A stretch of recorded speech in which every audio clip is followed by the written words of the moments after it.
Dans 2 jours, la fin du grand débat, enfin de sa première phase, les garants du débat reprochent au président de s'être mis beaucoup trop en avant lors des discussions avec les Français.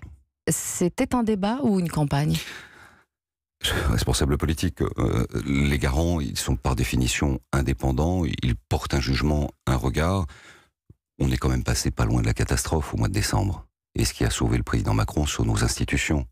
Et tout le monde a fait preuve d'un grand esprit de responsabilité, à commencer par les maires. Nous avons appelé, nous les maires de France, à être aux côtés de l'État pour la restauration de l'ordre républicain. On revient de très très loin. Donc que le président de la République se soit impliqué autant, s'appuyant sur les maires, ce qui est un grand succès pour nous, de la restauration d'un dialogue républicain, à titre personnel, ça ne me choque pas. La participation au débat, ça a été un succès. Comment faire pour que la conclusion du débat ne soit pas un échec ? Tout dépendra des réponses qui seront apportées. Vous êtes confiant ? Alors là, pour l'instant, c'est l'incertitude et c'est un grand brouillard à couper au couteau.